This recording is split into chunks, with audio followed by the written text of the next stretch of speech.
न रहो न निराश करो मन को, कुछ काम करो कुछ काम करो, जग में रहकर कुछ नाम करो। Hello friends, the teaching fact YouTube channel पर आपका स्वागत है। और हम बात करेंगे आज कि जैसे केवीएस इंटरव्यू का समय जैसे समय धीरे धीरे हमारे पास आता चला जा रहा है, तो हमारे हृदय की धड़कन तेज होने पे है, हमारी टेंशन, हमारा स्ट्रेस बढ़ने पर ही है ना, और हमारे अंदर डर का माहौल क्रिएट हो रहा है, और इस डर के कारण ही हमारी कार्य क्षमता प्रभावित हो रही है।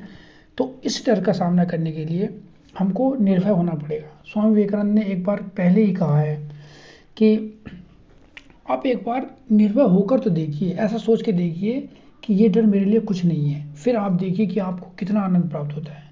ये निर्भयता ही है जो एक क्षण में जो आपको परम आनंद देती है, जो आपको परम आनंद आ जाएगा। आप एक बार ये सोच लेंगे ना कि मुझे कोई डर नहीं है, मैं इस एग्ज़ाम को डेफिनेटली क्रैक कर दूंगा।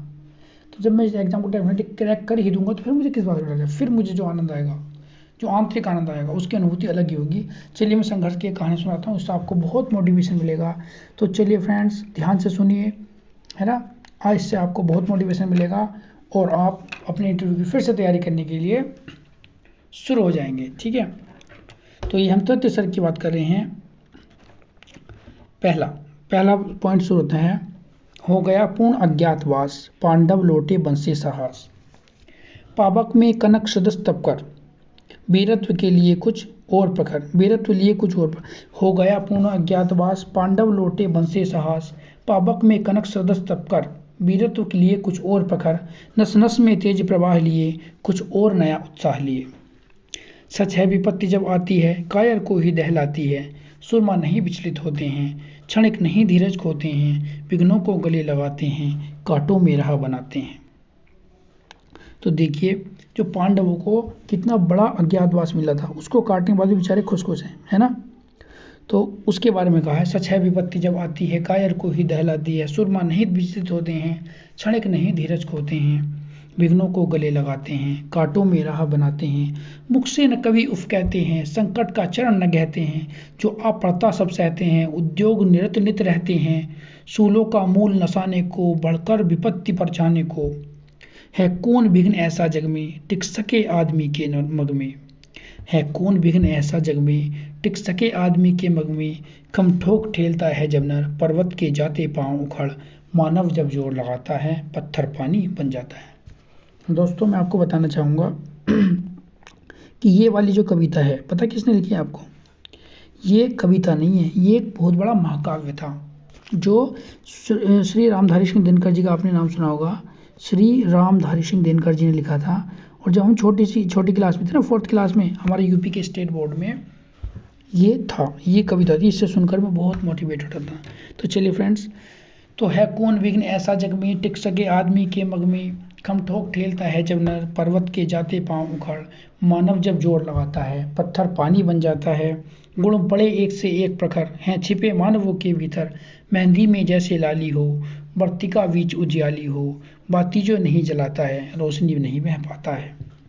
पीसा जाता जब इक्षुदंड, झरती रस की धारा अखंड, मेहंदी जब सहती है प्रहार, बनती ललनाओं का श्रृंगार, जब फूल पिरोए जाते हैं, हम उनको गले लगाते हैं।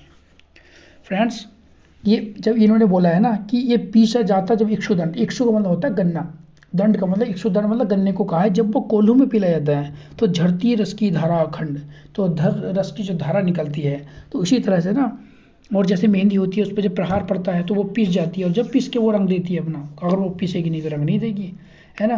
तो इसी तरह से जब भी हमारे इंटरव्यू के लिए हमारी तैयारी हो रही है, तो हम यहाँ पे जो है, हम गन्ने की तरह पिस रहे हैं, लेकिन हम जो रस की धार हमारे अंदर से बन के निकलेगी ना, उसका कोई सानी नहीं होगा, ठीक है, उसके कोई टक्कर ही नहीं होगी।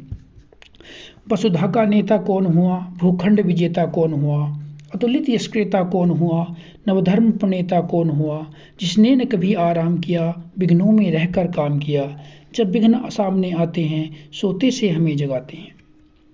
अब एक क्वेश्चन उठाया यहाँ पे कि जो आदमी तो फेमस क्यों हो रहा है, कोई भी आदमी इतना फेमस क्यों है, और एक आदमी इतना डिफेम क्यों है, मतलब इतना डिफेम भी नहीं है, तो मतलब उसके एक आदमी तो बहुत ज़्यादा प्रसिद्ध है, एक आदमी नॉर्मल लेवल का एवरेज लाइफ है ना, आम आदमी कहते हैं, महंगे पीपल, तो एक वीआईपी पीपल है। तो दोनों की तुलना करिए, वसुधा का नेता कौन हुआ, यहाँ पे उन दोनों नेताओं की तुलना कर रहे हैं, दो आदमियों की, दोनों आदमी तो हैं, इंसान ही हैं। वसुधा का नेता कौन हुआ, भूखंड विजेता कौन हुआ, अतुलित यशक्रेता कौन हुआ, नवधर्म प्रणेता कौन हुआ। अब इसका उत्तर है, जिसने न कभी आराम किया, विघ्नों में रहकर काम किया, जब विघ्न सामने आते हैं सोते से हमें जगाते हैं, मन को मरोड़ते हैं पल पल, तन को झंझोड़ते हैं पल पल, सतपथ की ओर लगा कर ही जाते हैं हमें जगा कर ही। तो मतलब कि फ्रेंड्स, जिसने बहुत हार्ड वर्क किया है, मतलब hard work and hard work is only of the key of success. So be calm and keep happy and be silent and do hard work and be keep smiling. Okay. वाटिका और वन एक नहीं, आराम और रण एक नहीं, वर्षा अंधड़ आतप अखंड, पौरुष के हैं साधन प्रचंड। मतलब जितनी ज़्यादा आपको समस्या आ रही है ना, तो वो आपको निखार रहे हैं। जैसे कोई पत्थर होता है, पत्थर को जब उसे तिल तिल करके पत्थर तोड़ा जाता है तभी वो मूर्ति बनता है।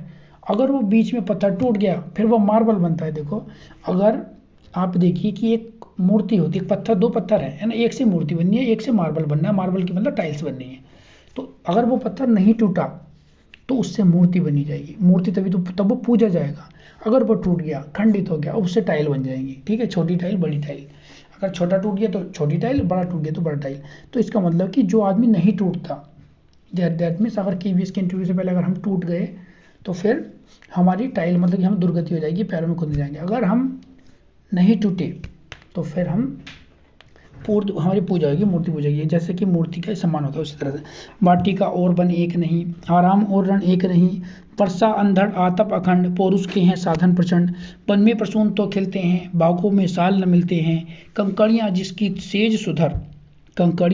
सेज सुधर, छाया देता केवल अंबर, विपदाएं दूध पिलाती हैं, लोरी आंधियां सुनाती हैं, जो लाक्षा ग्रह में जलते हैं वही सूरमा निकलते हैं।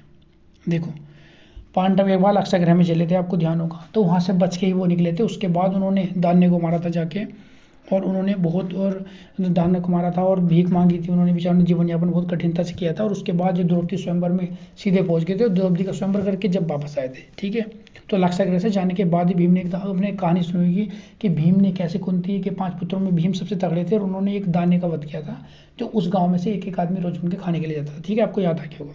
चलिए, कंकरिया जिनकी शेष सुधर, छाया देता केवल अंबर, विपदाएं दूध पिलाती हैं, लोरी आंधियां सुनाती हैं, जो लाक्षा ग्रह में जलते हैं वे ही सूरमा निकलते हैं। बढ़कर विपत्तियों पर छा जा, मेरे किशोर मेरे ताजा, जीवन का रस छन जाने दे, तन को पत्थर बन जाने दे। बढ़कर विपत्तियों पर छा जा, मेरे किशोर मेरे ताजा, जीवन का रस छन जाने दे, तन को पत्थर बन जाने दे, तू स्वयं तेज भयकारी है, क्या कर सकती चिंगारी है। फ्रेंड्स, मुझे लगता है कि आज आप इस कविता को सुनकर, इस महाकाव्य को सुनकर बहुत ज़्यादा मोटिवेट हुए होंगे।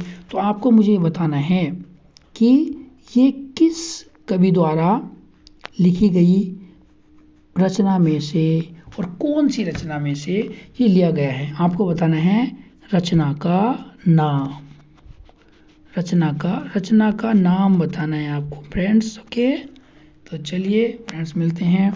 Like and subscribe friends. Okay, thank you.